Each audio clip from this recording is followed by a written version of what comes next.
palihog o transfer kana nga to ang multi-cap white and yellow. Yan. Maglagay sila ng ano guys, para hindi nila makita yung saan yung biik. Huhulihin nila. 35 na barangay to, kaya 35 din na kapital Sige na ito. kaya nga to ang kani nga to ang Sa bagay lang, makita ko boss.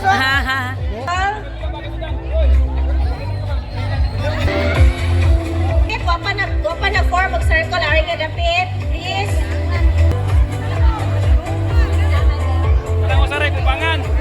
Pero nga kay kuban kay wa magsihag. Lisihag. Makaliligay na kay lisihag man. Kuban sihag. Circle lang ato mga kapitan. Ang tabunin ilang pudbiyaan na ibisag na isa nga magpabilin kay basig na yung mga questions ng ato ang mga judges. Okay na?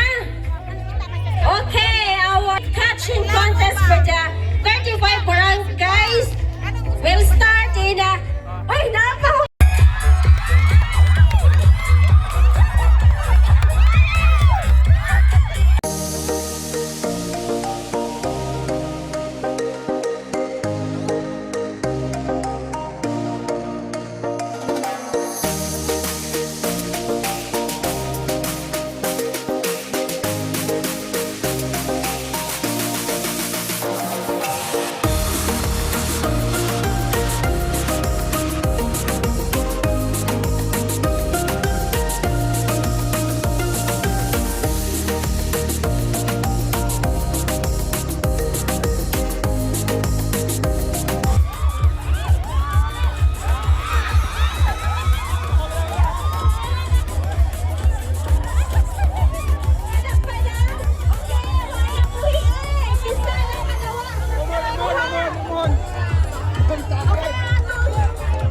Kapitan sa Pagyan! Kapitan! Pagyan na malakang!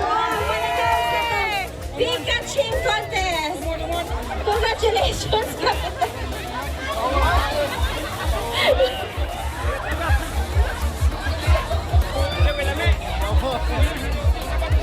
Okay, Ari Cap! Ari stage Cap! Big catching contest! Barangay Kapitan sa Pagyan! Barangay Captain Fabian na Malata.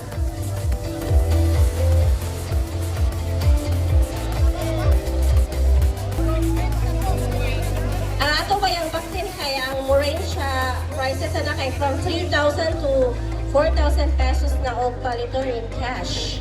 Okay, ayaw sa mo paglakaw kay dapat tayo part 2 sa atong pig catching contest. Ang atong mga presidente sa ato ang Municipal Agriculture and Fishery Council. Pangpahuan na pang birhagamay na arit-ari.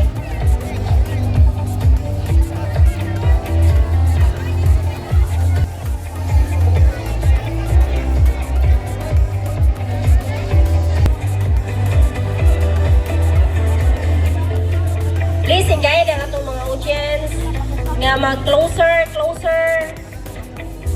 Please guys. Kaya dapat sa stage, wag pa nagkapit-pit. Ana, ipit-pit, padilit ka gawas ang baktin.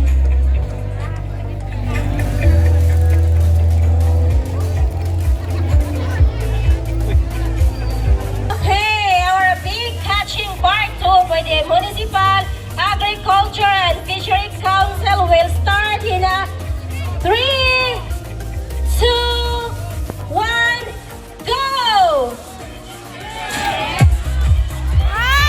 Dito na part guys, nagsihugawan kami kasi parang may mali nga dahil nga paglapag ng baboy, pagmasdan nyo ang video, hindi po tumakbo ang baboy. Dapat po kasi yon pinatakbo muna bago lumapit ang maghuhuli. Kaso lang po paglapag po ng baboy, bigla na pong lumapit yung isa. At yun na nga po, hawak na niya agad ang baboy. Kaya hindi po na-enjoy kaming nanonood dahil parang walang katrailing-trailing kasi agad niyang nahawakan yung baboy. Hindi namin alam kung nasilip ba niya, kaya niya nahawakan agad ang baboy. From this Station, Mr. Victor.